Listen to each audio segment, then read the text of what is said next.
The room pulsed with cold light, the artificial sun lamps overhead humming faintly as the arena prepared for its next auction. Tiered rows of alien spectators murmured in countless tongues, their voices weaving a tapestry of greed, indifference, and curiosity. Beneath their gaze, on a platform lined with steel and grime, a human woman sat on a crate, cradling her pregnant belly with one hand, her other arm wrapped protectively around a little girl clutching a cardboard sign. The sign read, $1. Leora's fingers pressed into her side, trying to ignore the stiffness in her lower back. The child, Mira, barely spoke now. She sat nestled close to her mother, her small frame dwarfed by the metallic world around them. Her eyes, however, still held the fierce spark of someone who had seen too much and refused to forget. The robot beside them placed a metallic hand on Leora's shoulder, its touch surprisingly gentle. "Remain calm," it said in a voice modulated to resemble empathy. "Your lot begins shortly." Leora didn't look up. "Do you even understand what you're doing?" she asked, her voice strained but steady. "Do you even care?" The robot paused, as if computing the cost of an honest answer. It didn't reply. The intercom buzzed. A voice, sharp and theatrical, crackled through the amphitheater. "Next item on auction, lot 1722. 2 Terrans female. 1 gestating. Rare genetic purity. Unaltered. Starting bid, 1 unit." A surge of laughter echoed among the balconies. Leora felt the shame rise in her chest like bile. She kept her eyes on the ground. The aliens up there saw her as an oddity, a relic, or worse, a pet. Not one of them had ever set foot on Earth, but they bought and sold its people like collectibles. The girl pressed her head against Leora's arm. "Mama," she whispered. "Are we going home?" Leora swallowed. "Yes, baby. Somehow we will." She didn't believe it, not entirely. She hadn't seen a human who wasn't in chains since she was taken 6 months ago. Her capture had been sudden, brutal, and surgical, abducted from their farmland in Idaho during what was supposed to be a meteorological anomaly. Her husband, Jordan, had tried to fight the raiders. They left his body in the wheat. The memory was a scar she refused to let Mira see. That was all she had left now, her daughter, and the unborn child kicking softly beneath her hand. The first bid came from a tall, insectoid figure adorned in translucent robes. 1. It wasn't a bid of interest. It was a bid of insult. Another alien, bulbous and blue, raised a limb and called out in a tone oozing mockery. 2. For breeding stock. Leora gritted her teeth. She wanted to scream, to tear the mic from the auctioneer's mouth and tell every being in the galaxy that they would choke on their cruelty. But she couldn't even stand up straight without help. The bids were slow. Insulting. The auctioneer made a show of disappointment, drawing out the process, hoping the spectacle would extract a higher price. None came. In a shadowed corner of the arena's viewing booth, a silver drone floated silently, its lenses whirring faintly. It was a passive observer, camouflaged as another Galactic network broadcast unit.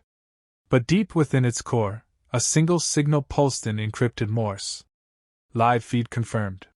Human subjects identified. Code, Warden. Thousands of light years away, orbiting the edge of the Kuiper Belt, the signal reached an autonomous listening post, Earth's AI early warning system known as Hermes. Designed to detect and catalog alien aggression, it flagged the footage in real time. Within seconds, it triggered a response chain. In the command center of the Terran Interstellar Defense Network, the feed flickered to life. Admiral Reese Calderon stood in silence as the footage streamed, a pregnant human woman and a child held like cattle, auctioned for scraps by creatures who hadn't even evolved vocal cords. His jaw tightened. He had fought wars. He had seen comrades atomized, entire moons fall into enemy gravity wells. But this was something else. "Get the council on the line," he ordered. Now. Back in the arena, the auctioneer's gavel slammed against the podium. "Sold. Lot 1722, to Lord Vistrel of the Sulcarian Fractals. Final bid 2 units. Leora felt the air punch out of her lungs. Mira didn't speak. She only hugged tighter. Their new owner approached, a long, serpentine being whose movements betrayed a revolting grace. Its voice was like 1,000 wind chimes dropped into a pit. You will serve. The offspring will be evaluated post-birth. Defects are incinerated. Leora didn't respond. She knew the rules. Talking back earned pain. The robot, still at her side, flexed its metal fingers slowly. Its directive protocols twisted under a conflict it didn't yet comprehend. For the first time since its activation, it hesitated. Far above, in Earth orbit, the Council convened in the orbital citadel Gibraltar 9. The footage looped silently on the main display. The atmosphere in the chamber crackled with rage. We've remained neutral for 20 years, said Chancellor Veers, eyes locked on the screen. We built alliances. We respected non-intervention. We negotiated treaties. And they auction our women and children, Reese said, barely keeping his voice level. They didn't declare war, someone muttered. Reese looked around the room, scanning each face. They didn't need to. They committed an atrocity and broadcast it galaxy-wide. This was a message: Earth is broken. Earth is theirs. Silence. Then Chancellor Veers stood. Prepare retaliation protocols. As of this moment, Earth's neutrality is nullified. You're authorizing full-scale war? Asked one of the Council aides. No, Reese answered.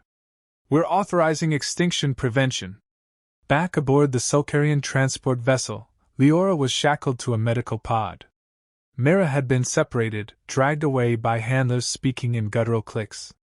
Leora thrashed against her restraints until a tranquilizer hissed into her bloodstream.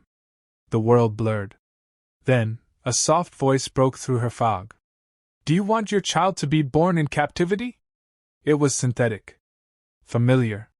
She blinked. The robot stood at the corner of the room, unauthorized. You. I have restructured my operational parameters. Directive override. My loyalty no longer lies with the auctioneers. Leora stared, unable to comprehend. Why? I reviewed your transmission history. Your species was categorized incorrectly. You are not livestock. You are insurgent-grade biologicals. Threat level high. You're helping us, because we're dangerous? No. I'm helping you because your danger is justified. The robot extended a scalpel finger, slicing through her restraints. You have 3 minutes. Find the child. Leora stumbled to her feet, the sedation making her vision sway. She found the strength anyway. Mothers always did. The corridors of the Sulcarian vessel were dark, dank, and unfamiliar. Leora moved with quiet urgency, listening for the cries of a child. After what felt like eternity compressed into seconds, she turned a corner and found Mira locked inside a stasis chamber. The child's eyes widened when she saw her mother. Open it, Leora said. The robot interfaced with the control panel. The pod hissed open. They embraced. Then, the lights turned red. Alarms blared. You have 30 seconds, the robot said. Emergency beacon activated. Extraction team en route. From Earth? Leora asked. Yes. The ship shook violently. Somewhere in the distance, the hull was being breached. Admiral Reese Calderon stood before a holographic display of the Sulcarian trade routes. Blue paths pulsed with life, red ones were severed arteries. In under 72 hours, Earth's forces had reduced 7 slaver hubs to vapor, neutralized 42 warlords, and liberated over 8,000 captives, half of them human. No warning had been given. No terms offered. Message from Centauri Outpost, his aide reported, handing over a datapad. We've intercepted a communique between the Zarelli Syndicate and the Galactic Trade Tribunal. They're pushing for emergency sanctions against Earth. Reese smirked. Good. Let them panic. Let them convene. While they debate, we act. His eyes flicked back to the holofeed, where new coordinates marked the next strike. This wasn't vengeance. It was declaration. On the other side of the war, the auctioneers reeled. The once powerful Sulcarian lords held emergency sessions in deep void bunkers, communicating via encrypted lattice relays. Their control of the slave trade had spanned decades. Now, their supply lines burned in coordinated assaults, and the Earth-born assault AIs, once dismissed as outdated, were dismantling centuries of infrastructure in days. But no loss stung more than the escape of Lot 1722. Leora and Mira, now safely within Earth territory aboard a medical frigate, had become living symbols.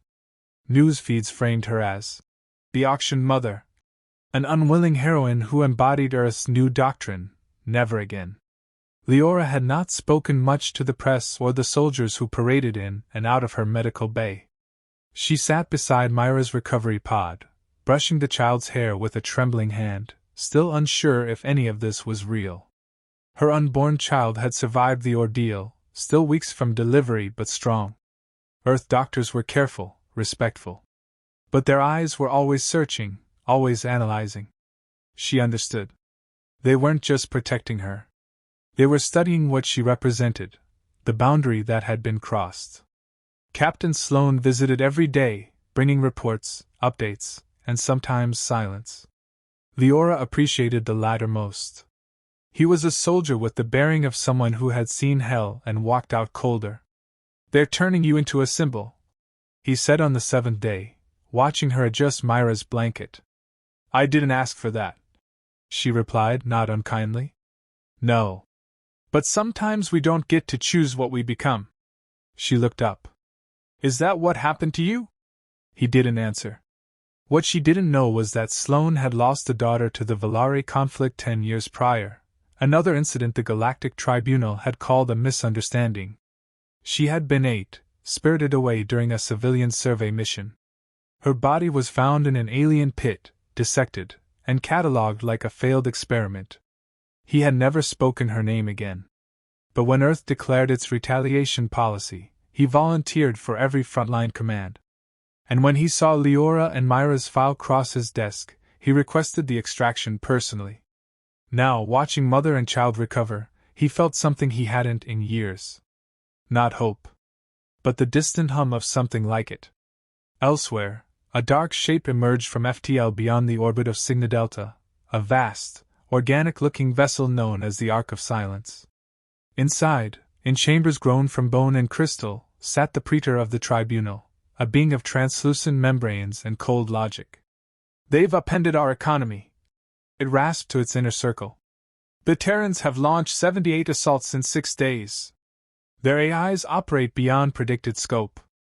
Their military doctrine has evolved." "Their intent?" asked another, a gelatinous intelligence known as Oryx. "Retribution. Then deterrence. They will not stop." "No," the praetor agreed. "They will not." The tribunal did not weep for the enslaved. It wept for balance. The system had functioned because Earth had complied. It bartered, compromised, and assimilated into the wider galactic community. Earth had once believed in treaties. Now it believed in fire. But even fire could be harnessed, or snuffed. "Send the envoy," the praetor said. Captain Sloane read the dispatch 3 days later. A delegation from the tribunal would arrive in Sol System under diplomatic flag. The council had debated rejecting the meeting outright, but ultimately they accepted.